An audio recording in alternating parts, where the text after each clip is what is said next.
I'm 30 years old, and I share a house with my sister. It's a 2-floor house, a mother-daughter house, meaning it has 2 kitchens. My sister takes the downstairs, I take the upstairs. My sister isn't home a lot because she often stays with her boyfriend who lives 20 miles away. Like I said, I'm 30. I shouldn't let being home alone ever freak me out. But, admittedly, sometimes it does. This happened on a night that I was home alone in my living room watching a scary movie. My part of the house is an open layout, so the living room, dining room, and kitchen are all one big space.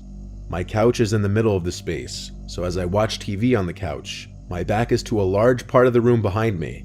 So for those a little more easily spooked, it wouldn't be the most comfortable place to be sitting alone watching a scary movie. I'll admit, as I watched in the dark room with nothing but the light from the TV to cancel the darkness of the room, I found myself glancing over my shoulder a lot. I like to think I'm not the only 30-year-old male that does that. But anyway, after the movie, I brushed my teeth, turned off all the lights in the house, then went to sleep. My sleep lasted for about 2 hours. I woke up around 1 a.m., and I wasn't sure why I woke up at first. Then I heard a voice downstairs. It sounded like my sister. It sounded like she was inside the house, so it's not like she was calling for me to open the door. But still, I knew it was my sister's voice. I didn't know what she was yelling up to me though, but I was still groggy and not thinking straight. All I could think was that she must have been calling for me, or arguing with her boyfriend. So I got out of bed and went into the pitch black hall. I turned on the hallway lights and then made my way through the living room and heard my sister's voice again from downstairs. Now I could understand her to be saying my name. I made my way downstairs in the dark, yelling back at her, "What is it?" I looked for the light switch in the foyer downstairs, but couldn't find it. I'm not lying when I say I was groggy as hell. I walked down her little hallway towards her kitchen, find a light switch, and flick it on. The light in the kitchen lights up her little apartment, including her living room. The light starts off dim and needs time to brighten up, but I still saw that there was no one down there. Not her, not her boyfriend. I went to her bedroom, but it was empty. I called her name really loudly one time. No one called back, but shortly after I yelled, I heard something drop to the floor in my sister's bedroom, which I had just checked, and it was empty. I went back up the stairs like a little kid and went back to my bed to where my phone was. I tried to call her a few times, but she didn't pick up. I had myself locked in my room, wondering if I had just hallucinated all of that.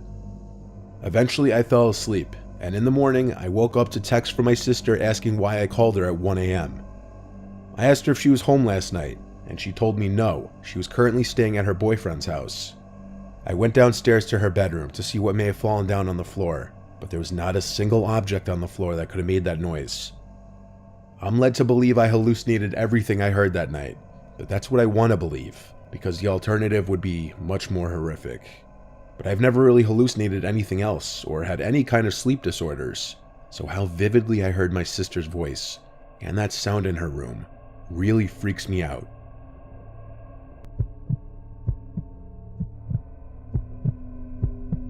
I was left home alone a lot as a kid, just due to the fact that my mom was single for a good chunk of my upbringing, and she worked as an RN on a crappy RN schedule, and my brother went away to college. This was a night that my mom was working an overnight. It was a weekend night, so I had this girl Molly over who I was talking to, and she hung out for a while. We watched a couple movies and whatnot, and eventually she had to go home because her parents don't like her out late, so I was left alone to hold down the fort. I continued to watch TV in my room and bed. My bedroom is upstairs next to the backyard, so when someone dragged one of the chairs on the deck outside, I heard it. I got up and looked out the window, and I saw someone sitting on one of the deck chairs down below.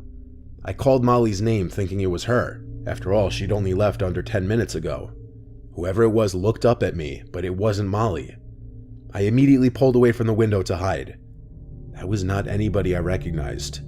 Not in the darkness, at least. I texted a few close friends in our group chat if it was one of them messing with me. The ones who answered all said no, and asked what I was talking about. I didn't really believe any of my friends would come to my house to mess with me like that anyway.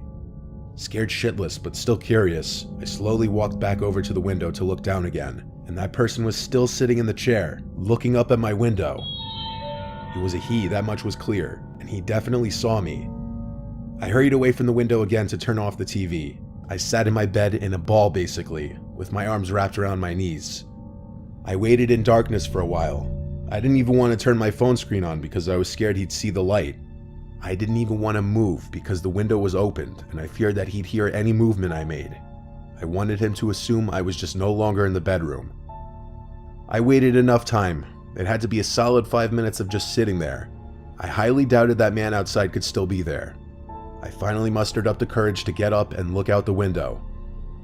I felt a little part of me die inside when I saw he was still down there, looking up at my window. Instead of running away from the window again, I tried to be brave and said down to him, "What do you want?"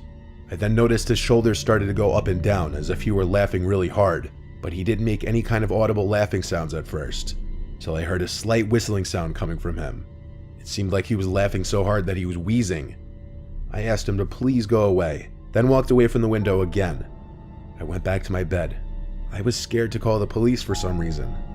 I left my room and sat at the top of the stairway listening. The back door was being pushed. He was trying to get into the house. I ran back to my room to hide again. I was 14, I didn't know what else to do. Eventually I heard the front door's doorknob being fiddled with, and the man trying to push the front door open as well. He gave up quickly, thank God. I closed my bedroom window and curtains. If our doors weren't locked, I could have been killed easily. I was skinny and weak when I was 14 and definitely not a fighter. I didn't leave my room again that night until my mom got home around 9. I told her what happened, and her reaction was angry at me for not calling 911, and in hindsight that was very stupid of me. One of the many things I did, or rather didn't do at a young age, that I question greatly.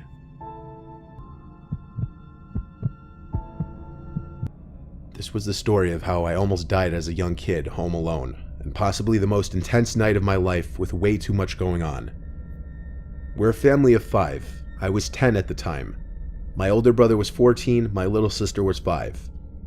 It was a Friday night.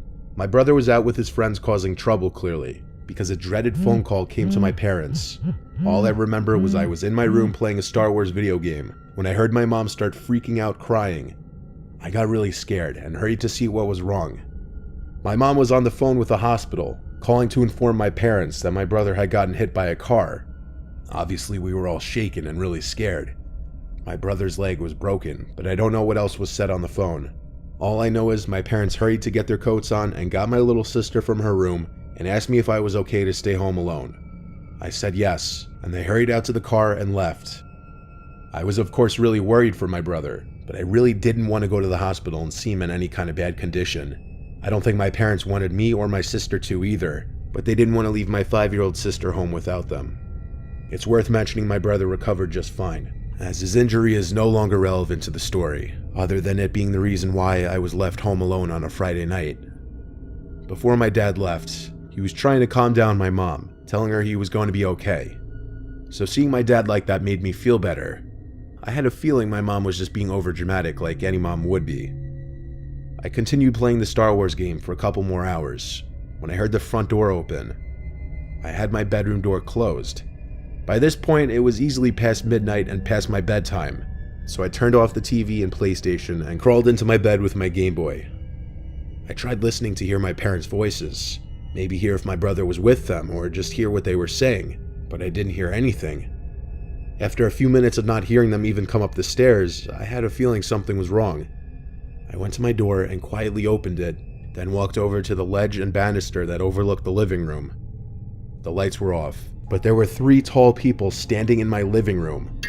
They weren't my family. I was so petrified that I was frozen for a second before I could quietly walk back into my room and shut the door as quietly as I could in my trepidation. But it wasn't quiet enough, and I knew it. They had to have heard the door click shut even if just slightly. I hurried to my closet door, opened it quietly, stepped inside, then shut the door. I had myself sitting behind a bunch of the boxes and bags of clothes that were stuffed in my closet. I was actually pretty covered from view. There was this short period that felt like forever that I was anticipating my bedroom door open, and it did. And at that moment, I knew I was going to die. I heard footsteps walk into the room. I couldn't tell how many people. It may have been 1, it may have been 2. I heard the footsteps move to my bed. Then I heard my covers being played with. Then silence. Then more footsteps towards the closet door. Then silence for a few seconds. and then the closet door opened. My heart was in my throat by this point. All I did was sit quietly and hold my breath. The door was open for a really long time, but I didn't look up. I didn't move. It had to be a good 20 seconds of silence before the door closed again. Footsteps walked away from the door, then out of the room. I finally looked up, and I just realized, from where I was crouched down behind the bags and boxes, I may have been visible to that person. It wasn't until probably an hour that I heard my parents return. I ran downstairs to them. The front door was left ajar by the people who broke in, and they had stolen a number of valuables from our house. It was a night that just went from bad to worse for our family. My parents were in such a rush when they left for the hospital that they apparently didn't even lock the door. I was lucky to have not been killed or kidnapped.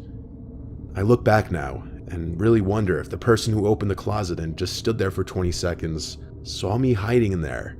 Maybe he was just a guy that came to rob a house, not to kidnap or hurt a child. Or maybe he just didn't see me, and I just narrowly escaped death or injury.